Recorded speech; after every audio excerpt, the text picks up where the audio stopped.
Today, I am marking this day by doing the third in our pod series, Two Brothers Talking. I'm talking to a black journalist for Juneteenth here. I'm chilling. I'm doing some work. You know how it is. What about you? Oh, you know what? I need to edit it because I just said the talk. I forgot it's two brothers talking. Exactly. Yeah. So what about me? I am marking the day by working my ass off. That's what I'm doing. And that's how I'm paying homage to my ancestors and the folks who came before me. But and also, you know, memorializing them and remembering them on this day, and that we're free. Yeah. It took us a while to figure it out. Remember, because Yeah. Yeah. I mean, word was it took not, and that's why I'm so glad that it's being celebrated because, word didn't pass down. Word yeah. did not pass down.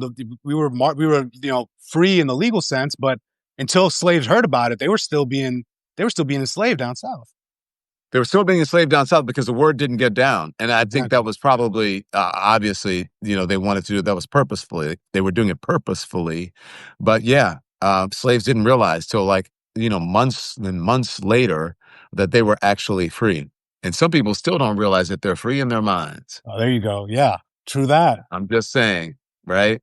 I'm just saying. And speaking of, look, a lot of people are being free and emancipated from legacy media.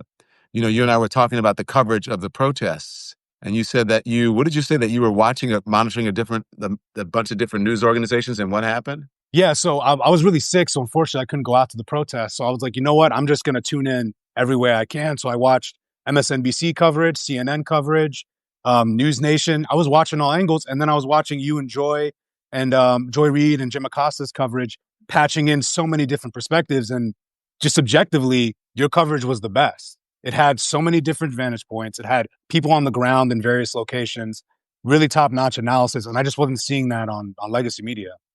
Yeah, thank you, Ahmed. That means a lot. Yeah, we worked hard, and I've been telling people, if the folks at the legacy media, the cable or the broadcasting places saw that, they were like, "Wait, how are they doing this?"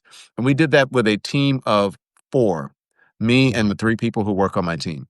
And that we're producing it. But of course, Joy and Jim contributed a lot with their guests and their producers were on. But as far as like producing the show to make sure that it got out, that was my team doing that. I've never been so proud of them. And immediately when I hung up, I called Jim and I called Joy. I said, "Do you guys know what we did? Do you have any clue?" And they were like, "What, Don?" I'm like, "You guys don't know." Like I Yeah. was sitting there, I did not talk a lot during the thing. I was just kind of sitting there, and I had my phone, and I was kind of, directing and producing through the phone. And I was like, "Put this video up, whatever. Get this person. Let's lose this guest." And I was like, "You guys have no idea, maybe what we did." And then afterwards, I think that finally it sunk into them because they started calling me, and then they wanted to follow up on it, in the days after, and so I was very proud of it, and I think that's where we're going. We're going independent. We're all going to become emancipated. Exactly. And also just on that note, like I was surprised by just how much reach it had. Like not I mean, I knew it was gonna have reach. I knew it would be streamed on yours, but you were simulcasting, I think on Joy's channel, Jim's Yeah, channel, yeah, TikTok, yeah, YouTube, Substack Live. So it was literally everywhere reaching millions yeah. simultaneously. And I was like, okay, this is I mean that team seriously like that was top notch stuff. So just had to give the flowers there. Thank you very much, and that's something to celebrate on this Juneteenth. Can we talk about what's going on? Because what is this MAGA rift?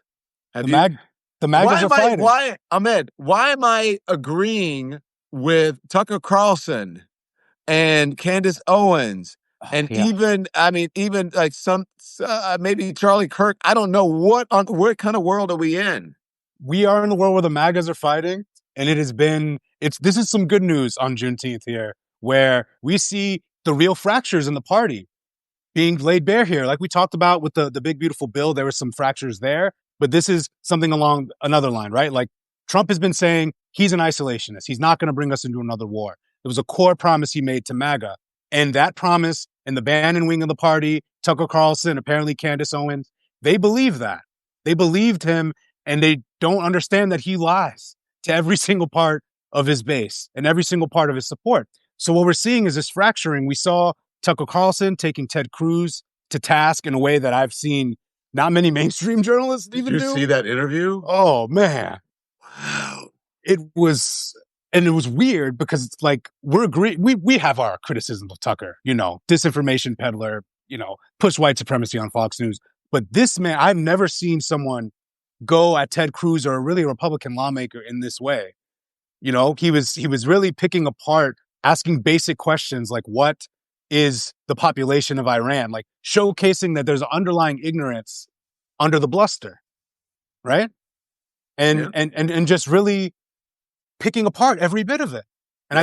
I think you were talking about it this morning too. I think in your stream, Yeah. just the pointing to the theology. Ted Cruz couldn't pinpoint where in the Bible he'd gotten that passage about Israel needing to be protected at all costs. It was just really something that I think we need to see from more journalists, not just Tucker. Yeah, well, here's the thing. When he said, it's in Genesis, the thing is that I can't remember every Bible verse, like exactly where it is in the Of Bible, course. right? And or every, so everything that is a quote from the Bible. But I'm not out here saying that the reason that I'm supporting Israel, that's what he says, is because it was commanded in the Bible. Okay, if Mhm. it is commanded in the Bible, Ted Cruz, then tell us where it is commanded and give us the rationale behind it, behind that commandment, and where it's from. Couldn't do it. Couldn't do it because And I think it's look here. I think as a believer, I'm a Christian, but I believe in freedom of religion. That you should be Mhm. able to serve whatever religion, master, God, or whatever it is that you want. That is your business, as long as it's not harmful. I don't have an issue with it.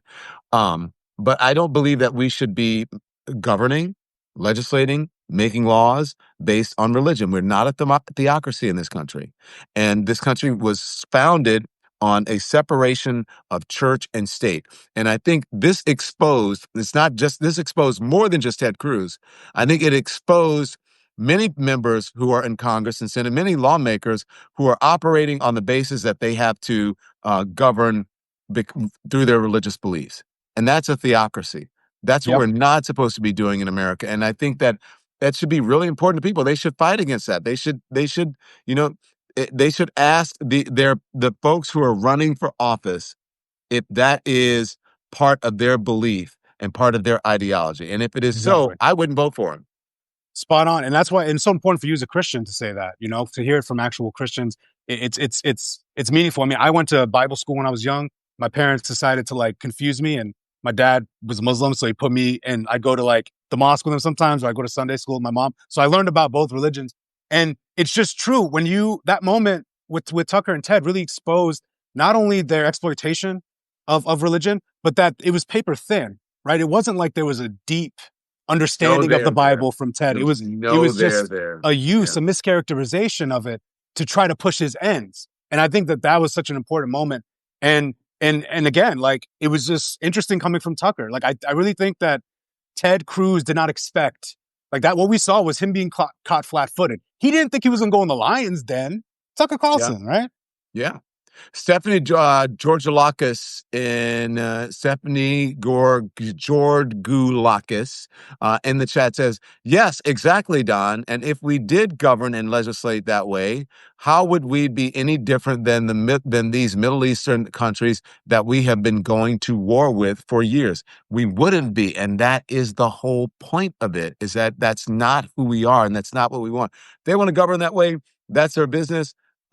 As long as it's, they don't affect us. Okay, fine. If you want to do that and the people there are okay with it, but that's not what we do here in the United States. So you're right. That makes us no different than them. And we're supposed to be a democracy. But Ted Cruz had no rationale, no logic. It was illogical. And not only did Tucker Carlson call him out, but now you have Candace Owens saying, Yep. Ted Cruz, you're full of shit. Yeah, no, exactly. Candace Owens, who I think is mid pivot.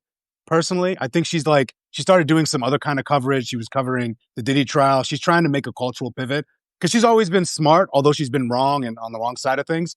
She recognizes, I think, that the winds are shifting against MAGA, so she's pivoting at a more broad level. That's kind of my analysis of Candace overall. But in this moment, I think you're spot on there on the theological sense. I just want to point out before we move off the Christian angle, it's just for people watching, the Christian nationalism was in Project 2025 and that moves within Russell Vote.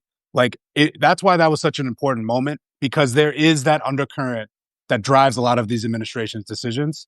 So I thought that was a good moment that exposed a lot. And also, people in the chat, I see you popping in here. I just want to say, hit that like button. Everybody in here, hit that like button. It's Juneteenth. Subscribe to some brothers up here. All right, come through, support our independent journalism, engage in the comments, hit the like button.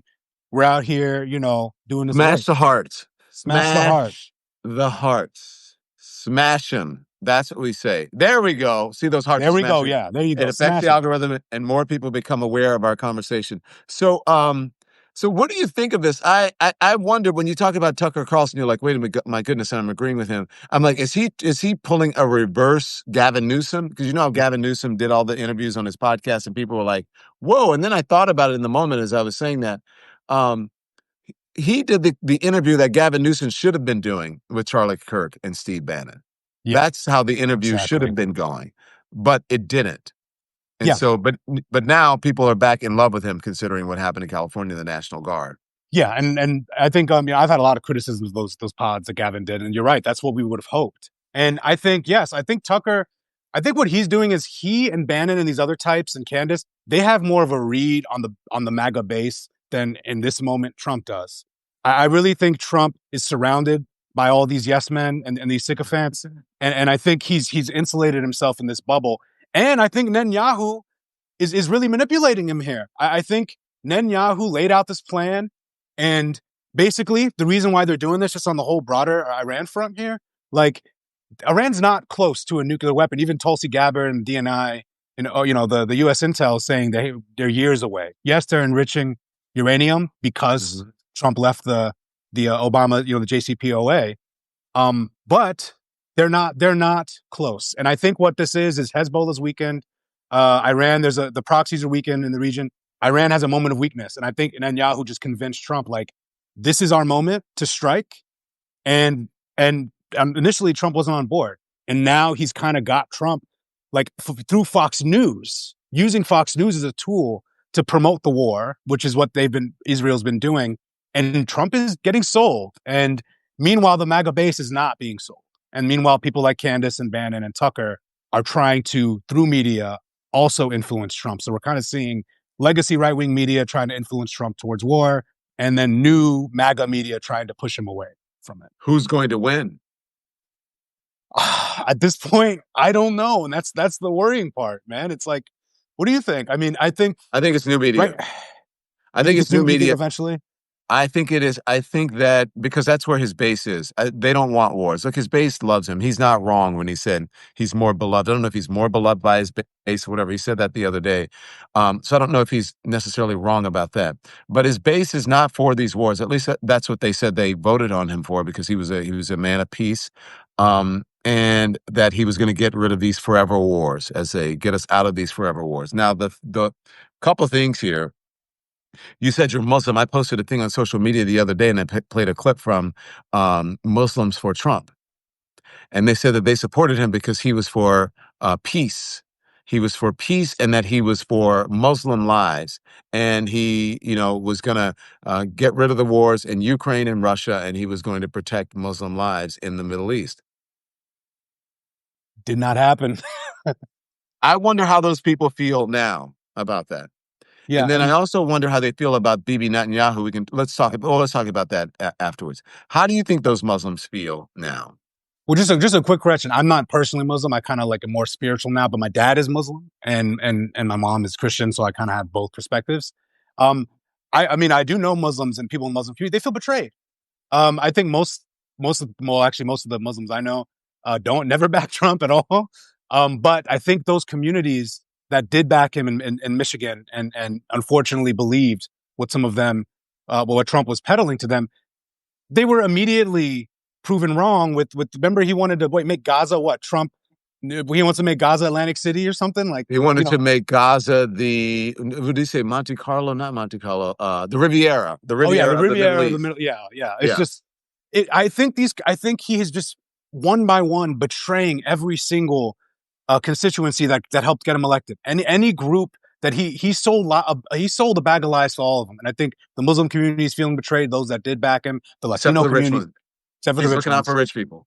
He's looking out for rich people, other grifters, right? Like the grifters in Saudi, like he relates to the Muslim leaders in the Middle East, like MBS and the Qatari leaders and the UAE leaders, because they're all on the like kind of same grift level. But average Americans and everyday Americans and Muslims and people of faith that trusted him, they feel betrayed, man. Yeah. Randy G says, "Hey guys, I just became a paid subscriber. No kings, trample Trump." Thank you, Yeah, Randy G. Yes, that's what we need. We need more people. Please become paid subscribers. That really, really is important to us. It keeps us streaming. It keeps us telling the truth. We are not corporate media. We don't have the big corporate media, backing. We don't have the big advertisers and sponsors. This is a whole new game. So smash those hearts, smash, smash, smash, and become a paid member, please. Okay? Become a paid subscriber, a paid member. And my mom keeps saying hi. Hi, Mom. I see you in the chat. hi, Don Lemon's And our mom. What's moms up? get to watch us and they get to say hello. So yeah, I'm wondering about that. But also, Bibi Netanyahu Mhm. has been saying for decades now that Iran was near. It could be 6 months, it could be next week, it could be a year from now. But Iran is very near. Coming up with a nuclear bomb and all these nuclear warheads and all these things. And then, as you said, Tulsi Gabbard, the director of national intelligence now, I don't know how she got that position, but whatever. That she said they're not near it. And he goes, well, I don't care. She is. I don't care. I believe that they are. Yeah. And because folks are wondering why now. And Mhm. I believe why now is because Bibi Netanyahu is that's not the only reason, but a big reason is that he is manipulating the conversation and manipulating the allies into falling for maybe a distorted belief that Iran is somewhere near acquiring a nuclear weapon. Yes, I think that's spot on. And I saw footage as late as 1992 of Netanyahu warning of this imminent, Iran attainment of nuclear weapons. But yeah, I mean, of course, no one wants Iran to have a nuclear weapon, and they were enriching uranium, but Obama kind of stopped that enrichment for a little while, or slowed it Yeah. during that deal. But the thing is, right now, all objective analysis, most of it says yes, they may have enough enriched uranium to maybe create 10 or so weapons if they wanted to, but there's no evidence that they're currently actively pursuing that. And if they did, it would still take up to 3 years potentially to actually obtain one. So there's no urgent evidence that this strike needed to happen today, the day before negotiations were set to start. So I agree with your analysis. I think Netanyahu wants this war. He's got a lot of other personal political reasons for that. And I think he is manipulated the moment.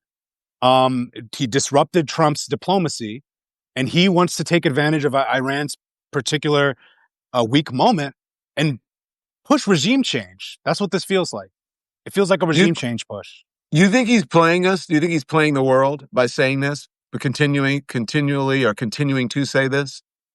Yes, I think he Yeah. is. Like, obviously, I think Iran's a bad actor in the region, and I don't. I'm not a fan of Iran A at sponsor all. of terror. That's State not what. sponsor of terror, like Yeah, we all agree. absolutely. But I think objectively, we know that they're not days away from weeks or even months away from a nuclear weapon. And I think he's pushing propaganda here to justify this regime change. They were attacking the Iranian broadcaster, the state TV. How does attacking Iranian state TV impact their nuclear program? The scope of the strikes tells me this is a push for a regime change. They want to once and for all. They have plans that apparently Trump pushed back on to take out the Ayatollah. Like Mhm. it's Netanyahu wanting to push regime change. They really, after October 7th, Israel's really they're not learning lessons from from America after we were attacked. Yeah. You get emotional and then you do too much, and now you want to wipe out all your enemies all at once. That's what's happening. And I just hope cooler heads prevail. I can't believe cooler heads includes Tucker Carlson, Candace Owens. Like, oh, It does. I mean, that's the crazy world that we're living in right now. But what is the solution? I don't know. I think, look, is the solution to somehow, I don't know. No, I ain't even going to say that. Somehow, like, bring in the Tucker Carlsons of the world, but I don't believe that. I don't trust Tucker Carlson, no. nor Candace Owens. But in this moment, they do happen to be speaking the truth, and I think it's right. We are right not to trust that because we've seen them be bad actors before. Look at all the stuff that Tucker Carlson said when he was on Fox News. You know what I'm Yeah. saying? And now he's actually actively criticizing Fox News. Did you know that? Saying Yeah, I that they saw it. just gin up their elderly viewers, Mhm. and get them angry sitting in front of the television all day. And he said that they were so disingenuous and they were bad actors. That's according to Tucker Carlson, who worked for Fox News Yeah. for quite some time and made gazillions of dollars over there. Yeah, and he said the Murdochs for some reason, feel they have a vested interest in pushing America into foreign wars and foreign entanglements that weaken us. That is You think that's money? Well, probably. What is it? maybe it's money, it's ratings. War is ratings, right? For Fox, right? I don't know exactly what the motivation is there, but the Murdochs like it, and Tucker's of all people revealing that to us. It's wild. And you're right. It's weird to be hearing truth from them, but I think that's what makes it more effective. And obviously, Tucker specifically, I do question his motives a little bit because obviously, Iran is an ally of Russia, so and Tucker's always been kind of pro Russia, right? So I don't know what Tucker's got going on there, but what he's saying is true, and what Candace Yeah. Owens is saying is true. And I think with people in mainstream media and I call it, sometimes I call it sane stream media, and then it includes the wider group. It includes us independents. The sane stream media versus with also some of these MAGA media people pushing this truth. I think it'll influence public opinion. Yeah. Are you paying attention to anything in pop culture right now? Did you pay attention to the Tyler Perry story? I saw the Tyler Perry story. I'm looking at the Diddy Yeah. trial. I mean, That really bothers me. It just seems to me, I don't want to disparage the person who is accusing him, but it seems like a money grab to me. yeah, I It mean, just, it doesn't seem like there was any, you know, you know, I'm just saying. yeah, I mean, some of these new ones that pop up, and again, you have to take them in a case by case, like Jay-Z's, for example, too, right? That one ended up being a money grab, right? I And was right about that because and people you are were like, right you about don't that. know, Don. And I'm like, I'm not seeing it here. Yeah. Yeah, you're right about that too. So I really just think in these instances now, like you can't just jump and immediately think that something like this could be credible. Like, you got to wait to see how this one plays out and how the other ones do. But I agree. I think it could be easily just like the Jay-Z one. We never Well, know. I think that obviously that you need to take all of these things seriously. I don't believe when someone said believe all victims. I'm not saying that I don't think that you should believe all victims. I think you should take all victims and all allegations seriously. Yeah. And I think that needs to be, you need to give everyone involved the benefit of the doubt, Mhm. but also I think and wait for it to be adjudicated or whatever it is that's going to happen. But remember, in this country, we are afforded due process and innocent until proven guilty. Right? Innocent until proven guilty. Because right away people are like, he did it, he did it. They were saying the same thing about Jay-Z. And you remember Jaguar Wright, and it was like, Jaguar Wright Yeah. knows or knows. It's like, you don't know that. And then as it turns out, none of it's true. And Yeah. Jay-Z has not come up in the Diddy trial at all. No, exactly. None of it. None of it. Exactly. And that's why it's important to be cautious, because the Jay-Z one it ended up being totally nothing.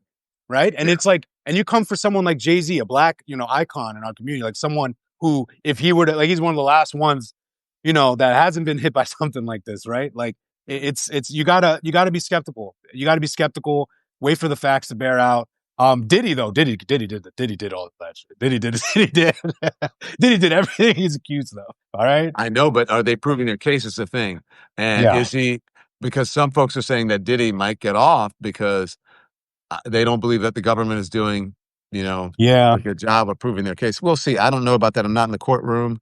But as I watch all the legal shows, I'm like, oh, Yeah, there's some stuff, and people are saying they're being a little too gratuitous too, because they're talking about more of the freaky stuff without necessarily tying it to the criminality. And we'll see. I don't know. I think a New York jury might, I think they might put him away. I mean, there's so much the Cassie stuff. It's just, and I think a with New the York defense, jury. Oh man, a New York jury is going to say New York jurors have seen some freaky stuff. no, They're going true, to be like, true, everybody's freaky. I'm yeah. messing around, but Not true. Hey, maybe you're right. Honestly, though, yeah, like yeah, Diddy specifically, it's just like on that. I'm not shocked, but it's just like, how could that have gone on for so long and have so Mhm. many people know? Like on this, like they knew. Remember, I look back at all these interviews. There was a Conan interview. There's all these interviews where celebrities are dropping hints. It's just like, I hope these kind of cases leads to more situations where celebrities and people who see this stuff speak out in real time. Like we cannot have another Diddy, we cannot have another Jeffrey Epstein. Like we need people to speak out in real time. Yes, I agree with you. And in real time, but a lot of folks are afraid to do that, to speak out in real time right now, especially in this environment. What are you looking at? What's on your radar? Maybe not in the zeitgeist right now, but what is of interest to you, Ahmed Baba? Well, I'm always on top of Project 2025 stuff, so I'm always paying attention to Russell Vogt and the little maneuverings he's doing, to make sure that he's continuing the Doge effort silently behind the scenes. It's one thing I keep an eye on. Obviously, just the protest movements. I think that didn't get enough coverage, so I've been trying to like write about that as much as I can and talk about, because literally there was the assassination attempt and then the No Kings protest kind of stopped being covered. But Yeah, mainly, one of the things I'm keeping an eye on is the quiet stuff the Trump administration doesn't want us to know about. yeah. The maneuverings behind the scenes. Good for you. Randy G says, I'm getting a flat spot on my thumb from smashing the hearts. Thank you That's what we so like to much. see. That we like that, Randy. By the way, I get so many people, women are like, wait, who's this Ahmed Baba? I'm like, not available. Sorry. No, not They available. I'm want sorry, guys. they want to A month know. ago, it's done. Oh, you got married a month ago? Yeah, it just happened. It literally happened the week after before our first pod, man. Wow. Did you Yeah. tell me that? No, I said I thought you. I got married, but I didn't say it. I didn't say like how recent, but it was like really fresh. Yeah.